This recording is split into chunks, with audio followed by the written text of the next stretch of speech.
Assalamualaikum warahmatullahi wabarakatuh. Baik pemirsa, saya Muri dari Jursit TV ingin menyampaikan informasi terkait ketidakpahaman atau belum pahamnya beberapa teman karena sempat menanyakan. Ini saya akan jelaskan.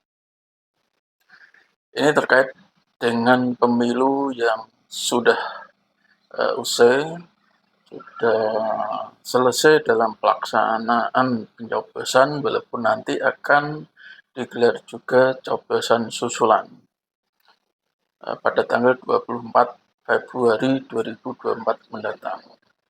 Secara garis besar pemilu sudah selesai dan quick count dari lembaga survei sudah memberikan hasil kesimpulannya bahwa untuk Pilpres kali ini, pilihan Presiden Republik Indonesia kali ini dimenangkan oleh paslon nomor urut 2 dengan kemenangan 50% lebih.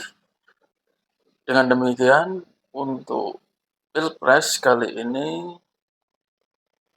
berlaku satu putaran karena ternyata 50% lebih dimenangkan oleh paslon nomor urut 2 menurut quick count yang sudah disampaikan kesimpulannya.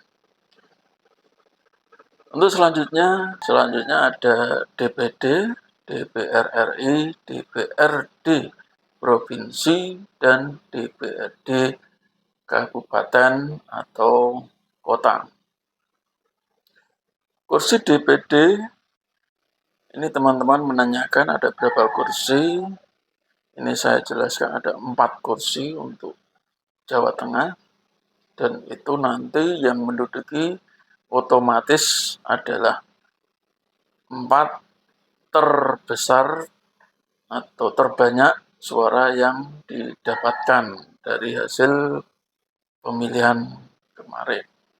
Jadi 4 kursi otomatis akan diberikan pada 4 tertinggi di antara calon DPD yang ada. Untuk selanjutnya DPR RI, DPRD Provinsi, dan DPRD Kabupaten ini tergantung dari kuota yang disediakan.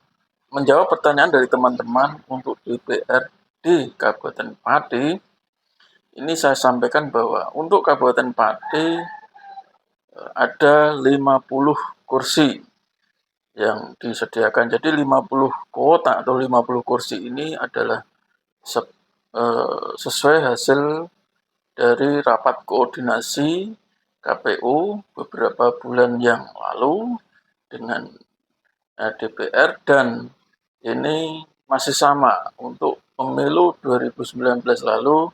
DPRD Kabupaten Pati juga 50 kursi. Untuk pemilu 2024 DPRD Kabupaten Pati juga ada kuota 50 kursi.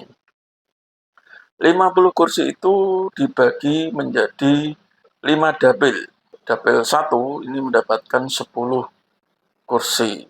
Dapil 1 meliputi Kecamatan Pati, Kecamatan Margorejo, Kecamatan Gembong, dan Kecamatan Logobungu. Untuk Dapil 2 mendapatkan 11 kursi. Dapil 2 meliputi Kecamatan Tayu, Margoyoso, Kecamatan Celuak, dan Kecamatan Dukuh Seti. Sedangkan untuk Dapil 3 mendapat 10 kursi. Dapil 3 ini meliputi Kecamatan Juwana, Kecamatan Batangan, Kecamatan Wedari Jaksa, dan Kecamatan Tranggil. Ini Dapil 3, dan untuk Dapil 4 mendapat kuota 8 kursi. Ini Dapil 4 yang paling sedikit kuotanya. Dapil 4 meliputi Kecamatan Winong, Kecamatan Pucakwangi, Kecamatan Jagenan, dan Kecamatan Jagen. Sedangkan untuk Dapil 5 mendapatkan kuota 11 kursi. Jadi dapil 5 itu meliputi Kecamatan Gabus, Kecamatan Kayan, Kecamatan Tambaromo, dan Kecamatan Sukolilo. Dapil-dapil tersebut kenapa kursinya berbeda? Jadi ini dasarnya adalah jumlah penduduk yang ada di dapil tersebut. Ini penghitungannya, ini dari KPU dan masing-masing sudah mendapat kuotanya. Baik, untuk selanjutnya kita simak bagaimana caranya untuk menghitung pendapatan dari masing-masing partai, dan selanjutnya dari partai tersebut akan dibagi kursinya ke kandidat atau calegnya masing-masing sesuai dari perolehan tertinggi. Mari kita simak pembagian kursi di bawah ini. Baik, kita simak. Sebelumnya harus diketahui bahwa untuk pembagian kursi DPR dan DPRD pada pemilu 2024 ini masih menggunakan metode Sainte-Laguë yang digunakan juga pada pemilu 2019 lalu. Metode Sainte-Laguë ini diperkenalkan oleh pakar matematika asal Prancis yang bernama André Sainte-Laguë pada 1910 Masehi. Mengenai aturan metode Sainte-Laguë ini sudah tertuang juga dalam Undang-Undang Nomor 7 Tahun 2017 tentang pemilihan umum, yaitu pasal 414 ayat 1 yang disebutkan bahwa setiap partai politik peserta pemilu harus memiliki ambang batas perolehan suara terbanyak sebanyak 4%. Artinya, partai yang tidak memenuhi ambang batas tak akan diikutsertakan dalam penentuan kursi di DPR RI. Ini khusus DPR RI. Adapun untuk penentuan kursi DPRD provinsi dan DPRD kabupaten atau kota, seluruh partai politik akan dilibatkan. Tuh. Terus menilik dari pasal 415 ayat 2 bahwa setiap partai politik yang memenuhi ambang batas akan dibagi dengan bilangan pembagi bilangan ganjil. Tuh, dari bilangan 1, 3, 5, 7, dan seterusnya. Perhitungan kursi DPR dan DPRD sebagai contoh, saya buatkan tabel ilustrasi pembagian kursi DPRD kabupaten. Ini ada nama partai A, partai B, partai C, partai D, dan lain sebagainya. Ini adalah perolehan suaranya di masing-masing pemilihan. Ini sebagai angka pembagi bilangan ganjil 1, 3, 5, dan 7. Nah, ini untuk membagi mencari perolehan kursi. Baik, untuk mempermudah akan kita sortir dari perolehan yang tertinggi, karena ini masih belum tersortir dari partai A, B, C, D. Ini kita sortir. Nah, ini kita sortir dulu untuk mempermudah dari yang mendapat suara tertinggi. Baik, ini hasilnya. Kita sortir seperti ini. Ini dari angka tertinggi, perolehan suara tertinggi partai C, D, disusul A, dan lain sebagainya. Ini ada bilangan pembagi, bilangan 1, ini sudah dibagi semua dari partai A, B, C, D. Nah, ini ada juga partai C.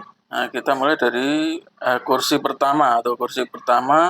Ini kita ambil angka yang terbesar. Nah, angka terbesar di sini ada angka ini 1 kursi di partai C dengan angka tertinggi 88.100. Terus kursi kedua kita cari angka tertinggi berikutnya ada 60.000. Ini partai D. Ini kursi kedua. Terus di bawahnya angka 60 ada 35. Nah, karena ini kursi ketiga. Ini kursi ketiga, kita cari kursi keempat, jatuh pada angka 29,780. Terus kursi kelima 29,367. Terus kursi keenam ini 22,580 partai F. Terus kursi ketujuh ada partai E. Nah, kursi ke-8 ada partai D. Partai D mendapat 2 kursi. Terus kursi ke-9 partai C 17,620. Nah, ini partai C mendapat 3 kursi. Terus selanjutnya yang kursi ke-10 kita cari yang tertinggi, di bawahnya ada angka 16,594 di partai J. Nah, ini partai J mendapat 1 kursi. Seperti ini perolehannya, ada 3 kursi, ada 2 kursi, ada 1 kursi, ada yang tidak dapat kursi. Partai HGI tidak dapat kursi. Seperti ini. Ada kalau 11 kursi, kalau 11 kursi ada partai C mendapat 1 kursi lagi di angka 12.586. Ini partai C 4 kursi, partai D 2 kursi, partai A, B, F, E, J masing-masing 1 kursi, dan HGI tidak mendapat kursi. Ini ada 11 kursi. Ini kita ilustrasikan satu dapil mendapat kuota 11 kursi seperti ini. Terus selanjutnya untuk perolehan kursi dibagi ke masing-masing partai. Untuk partai yang mendapat kursi terbanyak ada partai C, tadi 4 kursi.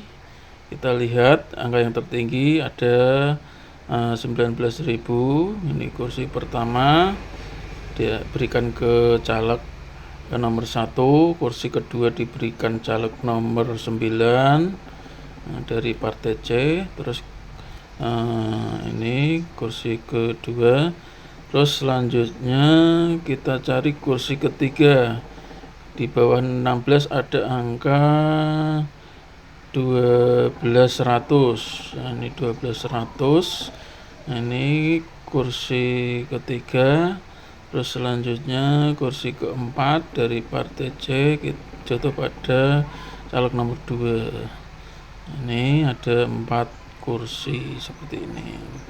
Selanjutnya pada partai yang mendapat 2 kursi, ini ada 2 kursi.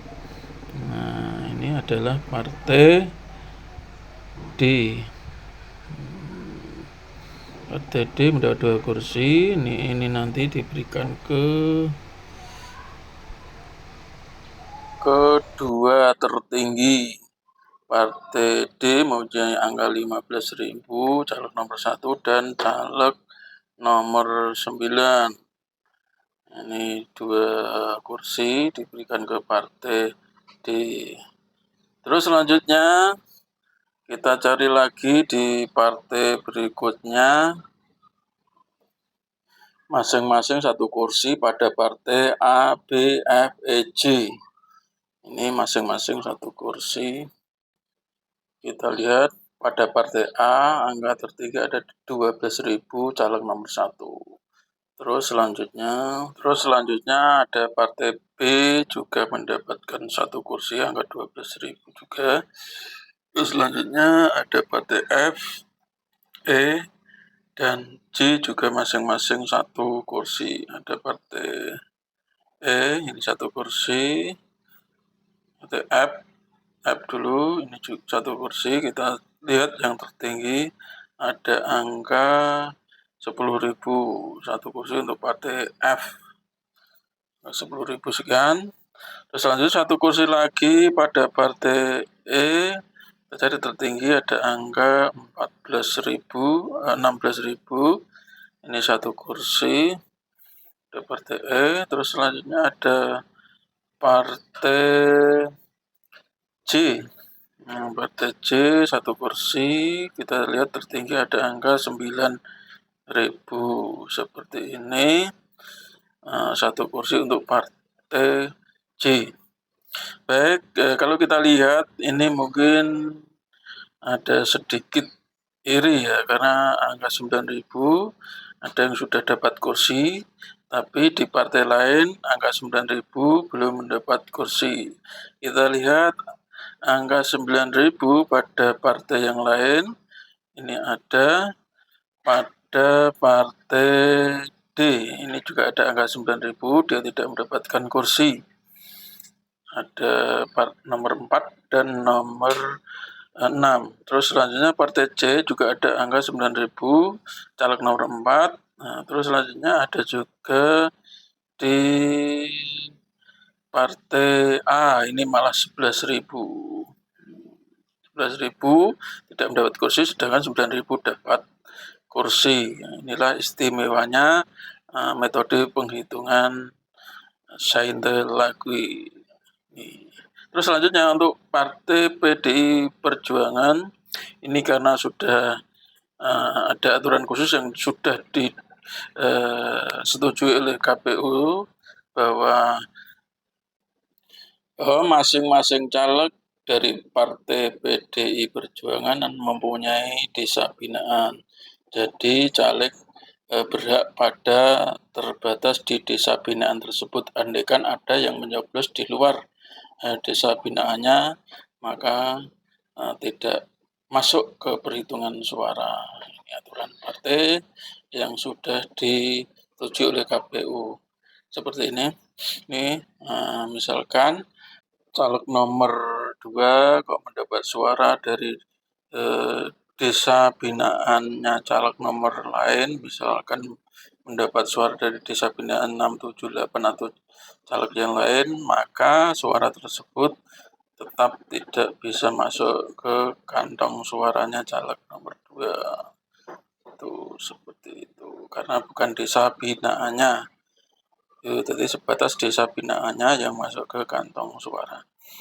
Jadi seperti itu teman-teman, semoga bisa menjelaskan. Andaikan ada yang kurang berkenan, mohon komentar. Kata wassalamualaikum warahmatullahi wabarakatuh.